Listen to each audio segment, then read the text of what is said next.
Bismillahirrahmanirrahim. Assalamualaikum warahmatullahi wabarakatuh. Innal hamdalillah nahmaduhu wa nasta'inuhu wa nastaghfiruh wa na'udzubillahi min syururi anfusina wa min sayyiati a'malina.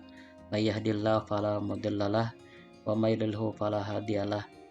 Asyhadu an la ilaha illallah wahdahu la syarikalah wa asyhadu anna Muhammadan abduhu wa rasuluhul ladzi la nabiyya ba'da ma ba'd. Teman-teman sekalian, alhamdulillah, puji dan syukur marilah kita sama-sama panjatkan kehadirat Allah Subhanahu wa taala atas kudrah dan iradahnya kita pada kesempatan yang berbahagia ini bisa kembali bersua, kembali bertatap maya untuk sama-sama mengikuti perkuliahan online. Kali ini kita menginjak di pertemuan ke-10 untuk pembahasan karakteristik manajemen pendidikan. Setelah kemarin kita sudah membahas kaitan dengan prinsip dari manajemen pendidikan, sejatinya bahwa pendidikan ini menjadi objek dari manajemen. Istilah manajemen ini adalah istilah yang umum yang bisa diterapkan dalam berbagai aspek. Nah, dalam hal ini kita akan mengulas bagaimana ciri-ciri atau karakter dari manajemen pendidikan. Lebih khusus mungkin manajemen pendidikan Islam. Pendidikan Islam ini secara sederhana bisa kita artikan pendidikan yang berada di bawah naungan Kementerian Agama.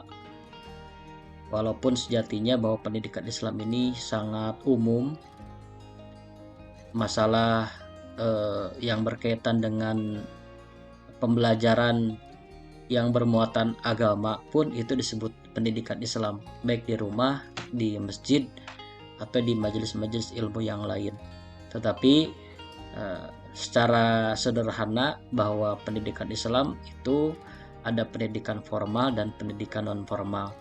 Kalau formalnya itu berarti yang di bawah Kementerian Agama, yang terdiri dari RA, Raudatul Atfal, ada Madrasah Ibtidaiyah, Madrasah Tsanawiyah, dan Madrasah Aliyah.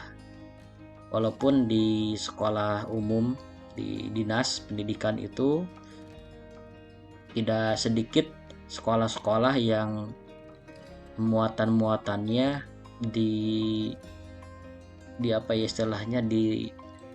ditambahkan muatan-muatan materi keagamaan yang lebih banyak. Sebut saja misalkan SDKT, SDIT, Sekolah Dasar Islam Terpadu, walaupun memang sekolah di bawah dinas pendidikan, tetapi muatan-muatannya atau kurikulumnya itu diimbangi dengan muatan-muatan agama yang cukup banyak. Baik, teman-teman sekalian, mengawali pembahasan kita pada kesempatan ini, saya akan coba mengulas beberapa teori-teori tentang manajemen pendidikan Islam yang saya sadur dari artikelnya Siti Rodotul Jannah. Yang pertama dikatakan bahwa teks-teks wahyu baik Al-Quran maupun hadis sahih sebagai pengendali terhadap bangunan rumusan kaidah-kaidah teoritis dari manajemen pendidikan Islam, begitu. Jadi yang perlu digarisbawahi oleh kita adalah bahwa yang menjadi sumber pengendali teori-teori dari manajemen pendidikan Islam itu adalah Al-Quran dan hadis, ya, Quran dan hadis. Ini dua hal yang menjadi dua pegangan kita. Kalau tidak Quran, ya hadis. Kalau perlu harus bersumber kepada dua hal ini. Quran hadis menjadi sumber pegangan.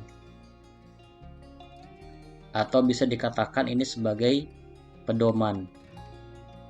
Yang namanya pedoman mesti kita pedomani, walaupun nilai-nilai Al-Quran ini kan sifatnya universal, tetapi karena universal maka kita bisa mengambil intisari dari keuniversalan ajaran Islam yang termaktub dalam Al-Quran, begitu. Intisari-intisari ini kemudian dituangkan dalam sejumlah teori-teori kaitan dengan manajemen pendidikan Islam begitu. Apa itu manajemen, gitu kan? Pendidikan Islam.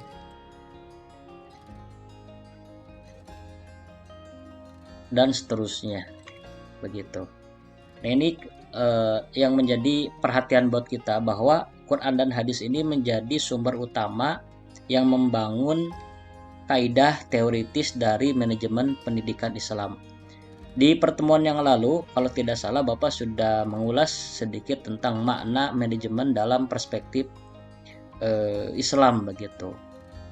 Bahwa dalam sejarah perkembangan Islam, manajemen ini menjadi kunci keberhasilan Islam bisa nyebar ke seantero dunia. Berkat manajemen kepemimpinan yang diramu oleh Rasulullah SAW, maka Islam bisa berkembang sampai seantero dunia begitu. Jadi ini menjadi hal yang krusial yang mesti kita pahami. Kemudian teman-teman, nah yang kedua, akwal atau perkataan-perkataan para sahabat Nabi, ulama, dan cendekiawan muslim sebagai pijakan logis argumentatif dalam menjelaskan kaidah-kaidah teoretis manajemen pendidikan Islam secara rasional. Jadi selain Al-Quran dan hadis tadi, ada suplemen yang menjadi rujukan teori-teori manajemen pendidikan Islam. Apa itu? Yaitu akwal. Akwal ini artinya perkataan para sahabat dan ulama maupun cendekiawan muslim begitu, yang menjadi pijakan logis argumentatif begitu. Kalaulah misalkan Al-Quran dan hadis ini tidak secara langsung atau eksplisit menjelaskan tentang manajemen pendidikan Islam, maka para ulama ini, para cendekia, ucapan sahabat, sudah pasti mengacu kepada ini begitu. Teori-teori pendidikan yang dikemukakan oleh cendekiawan muslim, oleh para ulama kaitan dengan MPI ini patut kita pertimbangkan untuk jadi referensi, karena mereka sejatinya mengambil atau berpikir, beristihad tentu berlandaskan dari Al-Quran dan hadis. Kalau kita mungkin terbatas, pemahaman kita terbatas, kemampuan kita dalam memaknai Al-Quran dan hadis terbatas. Kalau para ulama insya Allah mereka sudah cakap dan piawai dalam mempelajari kemudian mendefinisikan makna-makna yang terkandung dari Al-Quran dan hadis kaitan dengan manajemen pendidikan Islam ini begitu teman-teman. Sehingga kalau misalkan para ulama, para sahabat cendekia membuat suatu teori, ini biasanya sifatnya lebih kepada praktis. Kalau sudah praktis, ini bisa diterapkan dalam manajemen pendidikan Islam begitu. Nah, ini yang kedua kaitan dengan referensi sumber rujukan dari MPI. Jadi berbicara tentang karakteristik manajemen pendidikan Islam, maka yang harus menjadi pembeda adalah bahwa sumber yang menjadi rujukan referensi dari teori-teori atau bangunan-bangunan teori manajemen pendidikan Islam itu terdiri dari Quran hadis, kemudian akwal, perkataan-perkataan para ulama, para sahabat, para cendekiawan muslim gitu. Jadi pijakan argumentatif begitu. Nah, teori yang ketiga dikatakan bahwa perkembangan lembaga pendidikan Islam sebagai pijakan empiris dalam mendasari perumusan kaidah-kaidah teoritis manajemen pendidikan Islam. Nah, kalau yang ketiga ini dikatakan bahwa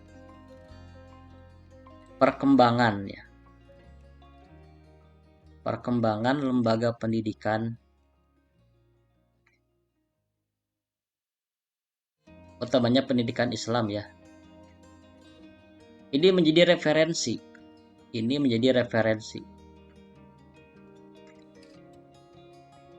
Karena sejatinya bahwa sebelum muncul teori-teori atau formulasi kaitan dengan bagaimana pendidikan Islam sudah sedemikian rupa berkembang, mulai dari study club, kelompok-kelompok kecil, halakoh-halakoh kecil, kemudian berkembang menjadi sistem klasikal, sorogan, sampai sekarang, sampai menjadi sebuah lembaga pendidikan. Itu berkembang karena adanya perkembangan dari lembaga pendidikan yang sebelumnya, sehingga dilihat, dievaluasi, kemudian ditambahkan apa yang perlu, kemudian kurangi atau hilangkan apa yang kemudian malah memberikan madorot, dampak yang negatif, begitu. Jadi perkembangan Islam dari mulai masa sahabat ya, kemudian ke kekhalifahan, begitu, kemudian kerajaan-kerajaan kecil, begitu, sampai runtuhnya Turki Utsmani. Itu perkembangan pendidikan mengalami kemajuan dari sisi metodologi, gitu, maju dari sisi metodologi. Kenapa maju? Karena disesuaikan dengan perkembangan zaman. Metodologi kemudian dirubah. Yang tadinya sorogan, study club, kemudian berubah menjadi klasikal. Bahkan sekarang harus hybrid ya, dewasa ini. Hybrid, bagaimana bisa memadukan antara daring maupun luring. Nah, dari mana perkembangan ini bisa ada? Karena melihat perkembangan lembaga pendidikan di masa lampau. Gitu. Sekarang lembaga pendidikan saat ini kita lihat evaluasi. 10 tahun kemudian mungkin ada formula baru kaitan dengan lembaga pendidikan. Oleh karenanya, karena zaman senantiasa berubah, maka perubahan kaitan dengan pengembangan lembaga pendidikan adalah sebuah keniscayaan karena disesuaikan dengan kondisi zaman. Nah, teori selanjutnya, kultur komunitas pimpinan dan pegawai dalam lembaga pendidikan Islam sebagai pijakan empiris dalam merumuskan kemungkinan strategi yang khas dalam memanage lembaga pendidikan Islam. Tadi kan jelas yang paling tinggi itu adalah Quran ya, Quran. Kemudian Quran hadis, kemudian akwal, kemudian lembaga pendidikan, kemudian sekarang kultur komunitas pimpinan dan pegawai. Nah, lambat laun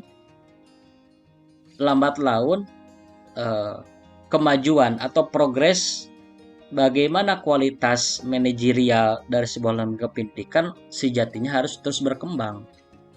Kenapa? Karena kita bisa melihat lembaga pendidikan yang maju tempo lalu, kemudian kita adopsi atau amati, tiru, dan modifikasi sampai kita bisa menemukan formula yang baik disesuaikan dengan kondisi zaman sekarang. Makanya kultur ini penting.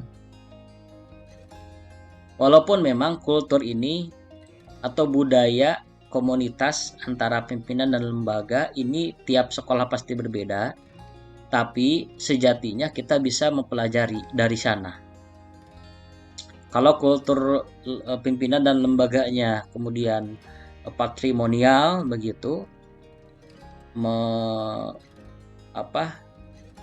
menyimpan posisi-posisi strategis kepada keluarga, nasab keturunan. Nah, apa efeknya? Dampaknya bagaimana begitu? Ada yang kulturnya dengan profesional manajemen. Posisi-posisi strategis dikasihkan kepada orang yang betul-betul mampu, profesional. Itu akan amat menjadi pegangan buat kita selaku pelaku dari manajemen pendidikan itu. Sehingga kita dalam merumuskan kemungkinan strategi itu akan tepat sasaran karena kita melihat dari berbagai aspek begitu. Bukan saja aspek sejarah ya. Sejarah gitu, tetapi juga kultur komunitas. Selanjutnya teman-teman, teori selanjutnya ketentuan kaidah-kaidah manajemen pendidikan sebagai pijakan teoritis dalam memanage lembaga pendidikan Islam, tetapi juga dikritisi untuk disesuaikan dengan kondisi budaya yang terjadi dalam lembaga pendidikan Islam jika terdapat ketentuan-ketentuan atau prinsip-prinsip yang tidak relevan. Ya, karena tetap lembaga pendidikan itu harus punya prinsip. Dan prinsip dari sebuah lembaga pendidikan tentu berbeda. Misalkan lembaga pendidikan A, ini lembaga pendidikan B, misalkan ya, B. Mereka masing-masing punya prinsip,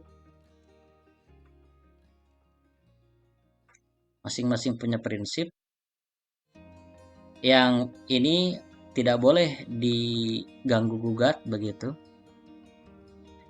Walaupun ini berkembang pesat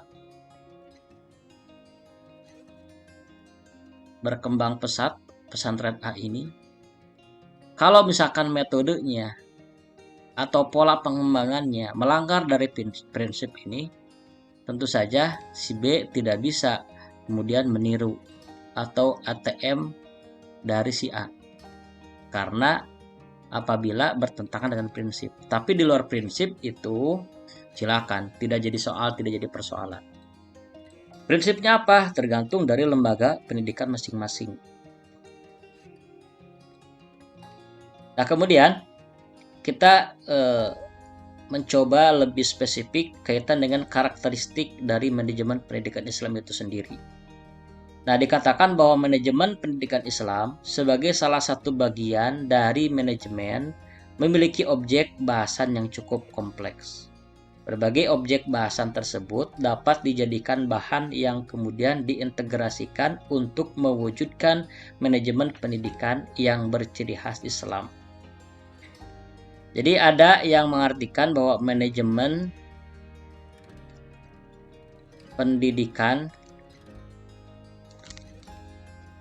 Islam, jadi ada yang mengartikan manajemen dari pendidikan Islam begitu. Ada pula yang mengartikan manajemen pendidikan perspektif Islam begitu.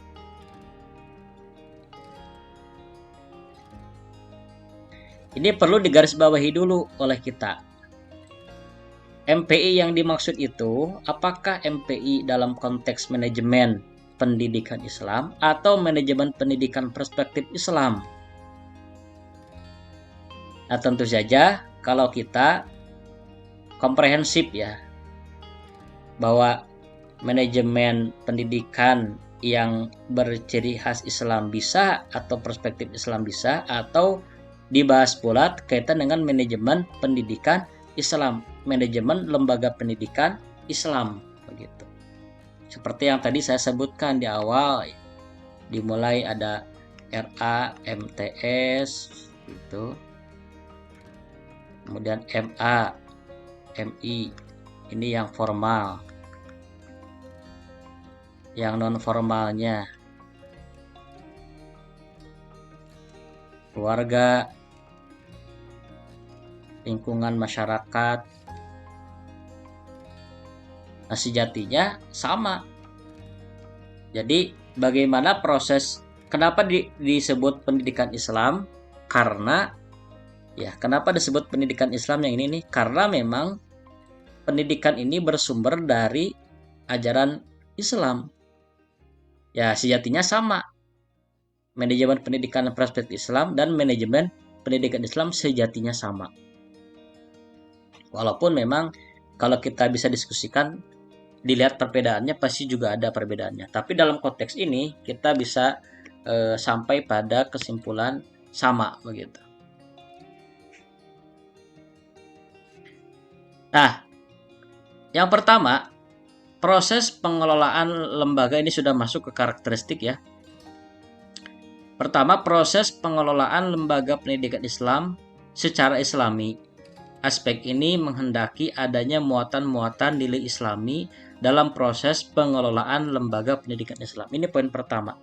Karakteristik yang pertama adalah proses pengelolaan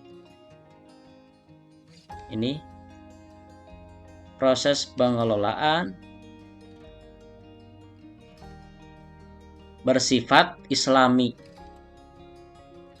atau mengandung muatan-muatan nilai-nilai Islam.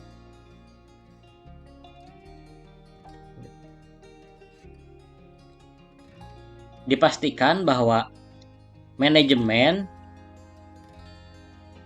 plus nilai Islam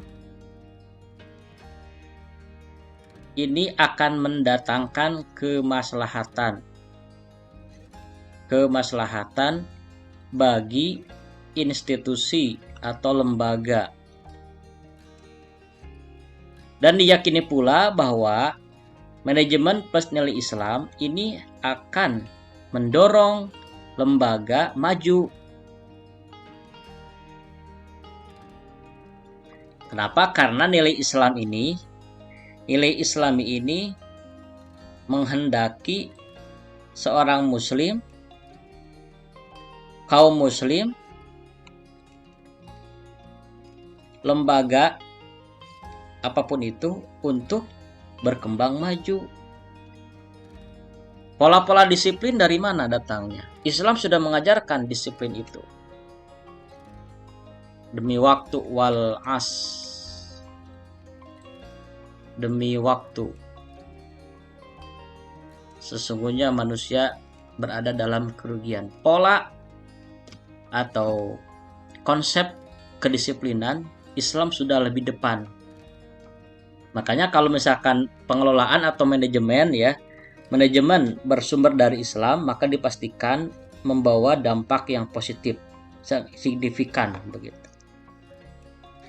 Nah, karakteristik yang kedua terhadap lembaga pendidikan Islam, hal ini menunjukkan objek dari manajemen ini yang secara khusus diarahkan menangani lembaga pendidikan Islam dengan segala keunikannya. Maka manajemen ini bisa memaparkan cara-cara pengelolaan pesantren, madrasah, perguruan tinggi Islam. Nah, ini yang seperti tadi saya gambarkan. Pendidikan Islam kan ada yang formal, ada yang non formal.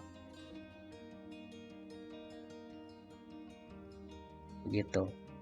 Yang formal dari mulai RA, kemudian MI, MTS, MA sampai perguruan tinggi keagamaan Islam PTKI.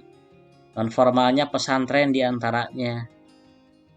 Nah, pengelolaan RA, pengelolaan MI, MTS, MA, PTKI dan pesantren ini diulas dalam manajemen pendidikan Islam. Nah, ini pengertian yang kedua. Begitu. Apakah manajemen plus pendidikan Islam memanage lembaga-lembaga pendidikan Islam begitu? Ada pula pengertian manajemen pendidikan dalam perspektif Islam. Yang tadi, yang karakteristik yang pertama, bahwa pengelolaan itu berdasarkan nilai-nilai Islam. Begitu teman-teman. Nah, yang ketiga, proses pengelolaan lembaga pendidikan Islam secara Islami menghendaki adanya sifat inklusif dan eksklusif. Bersifat inklusif dengan artian bahwa kaidah-kaidah manajerial pendidikan Islam dapat dipakai untuk pengelolaan pendidikan selain pendidikan Islam selama ada kesesuaian sifat dan misinya dan bersifat eksklusif karena objek langsung dari kajian ini hanya terfokus pada lembaga pendidikan Islam. Jadi prosesnya itu dikatakan eksklusif dan inklusif. Artinya terbuka dan tertutup. Kenapa tertutup? Karena ini pola-pola manajemen untuk pendidikan Islam, PENDIS. Dikatakan terbuka jika pengelolaan, manajerial, dan seterusnya yang berkaitan dengan manajemen ini sesuai dengan karakteristik lembaga pendidikannya. Jadi bisa diterapkan di sekolah yang lain, di SD, SMP, SMA, sampai perguruan tinggi bisa selama sesuai dengan prinsip mereka begitu. Prinsip dari lembaga pendidikan umum. Walaupun saya yakin tidak akan ada perbedaan karena kita menghendaki adanya kemajuan begitu, maka Islam dan lembaga pendidikan Islam dan lembaga pendidikan umum tentu saja ingin lembaganya maju, maka dibuatlah pola manajerial dalam rangka mencapai itu. Jadi bisa saja digunakan. Walaupun tidak sedikit pula pola-pola lembaga pendidikan Islam itu mengacu kepada pola-pola pendidikan umum. Tidak menutup kemungkinan begitu. Kemudian yang keempat, cara menyiasati. Manajemen penuh siasat atau strategi yang diarahkan untuk mencapai tujuan. Demikian pula dengan manajemen pendidikan Islam yang senantiasa diwujudkan melalui strategi tertentu. Karena ada tujuan pendidikan, ada tujuan, maka ada step-step. Ada step-step yang mesti dilewati sampai mencapai tujuan. Nah, step-step ini ya bisa kita lewati dengan pola manajemen begitu. Manajemen pendidikan. Sama kalau siasat ini berbicara siasat atau strategi baik pendidikan Islam atau pendidikan umum begitu, sama saja punya siasat, punya strategi. Hanya saja ini berbicara di tujuan, tujuannya ini lebih komprehensif, membentuk manusia sebagai insan kamil, menjadi hamba Allah yang bertakwa.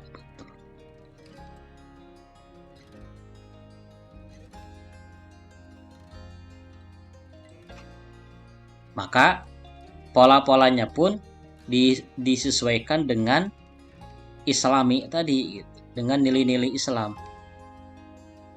Jujur, disiplin, adil, kemudian dan banyak lagi sesuai dengan nilai Islam. Kemudian yang kelima, sumber-sumber belajar dan hal-hal lain yang terkait diantaranya manusia, bahan, lingkungan, alat, dan aktivitas. Ini sumber belajar manusia, ini guru, bahan, ini materi, lingkungan, ini kultur atau sosiokultur, alat ini instrumen, aktivitas behavior, pengalaman. Ini jadi sumber belajar ya. Sama di pendidikan umum juga sama. Hanya saja ini guru, kemudian materi, kultur, instrumen, behavior, ini kesemuanya ini harus yang sesuai dengan nilai Islam, tidak boleh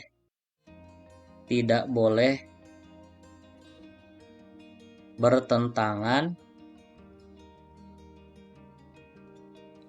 dengan Quran maupun hadis. Begitu teman-teman. Sama di manajemen pendidikan yang lain pun. Kemudian keenam, tujuan pendidikan Islam. Hal ini merupakan arah dari seluruh kegiatan pengelolaan lembaga pendidikan Islam, sehingga tujuan ini sangat mempengaruhi komponen-komponen yang lain. Jelas tujuan atau goals itu goals ini dirancang dengan berbagai langkah-langkah begitu untuk sampai tujuan. Nah, dalam manajemen pendidikan, pastikan langkah-langkah ini begitu tidak bertentangan dengan nilai Islam.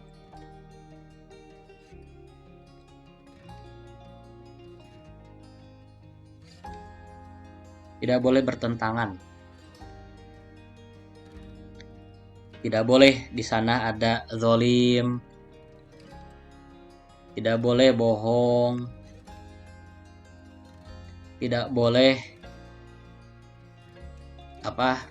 ingkar janji. Tidak boleh lalai. Tidak boleh korupsi begitu. Karena biasanya di kita itu dalam hal ilmu pengetahuan ada sebuah adagium, boleh salah, tidak boleh bohong. Ini dalam ilmu pengetahuan, dalam metode penelitian. Tapi kalau dalam hal administrasi katanya tidak boleh salah.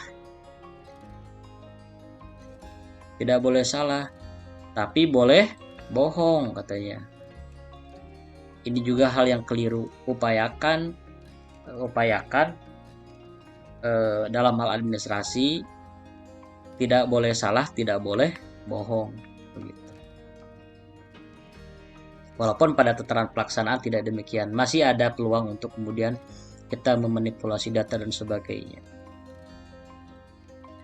Dan yang ketujuh, efektif dan efisien artinya berhasil guna dan berdaya guna.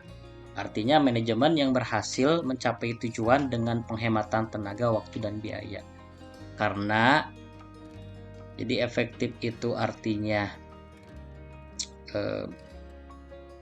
dalam jangka efektif itu berhasil mencapai tujuan dengan penghematan tenaga, waktu, dan biaya. Nah, ini efisien. Efektif itu artinya bahan yang ada itu berdaya guna, bisa sampai kepada tujuan. Efisien dengan hemat waktu, tenaga, dan biaya. Islam kan sudah ada disiplin, tanggung jawab, kerja keras, dan lain-lain. Ini semua tidak lepas dari nilai-nilai Islam yang ingin mendukung pengikutnya untuk senantiasa maju. Itu karakteristik yang ketujuh, begitu bisa dikatakan 7 karakter dari manajemen pendidikan Islam yang mesti kita pahami. Oke, sampai sini dulu pertemuan kita. Mudah-mudahan tidak puas sehingga kalian bisa mencari referensi yang lebih komprehensif. Aku qouli hadza wa astaghfirullah li wa lakum wal afu minkum. Mohon maaf bila ada salah-salah kata. Wassalamualaikum warahmatullahi wabarakatuh.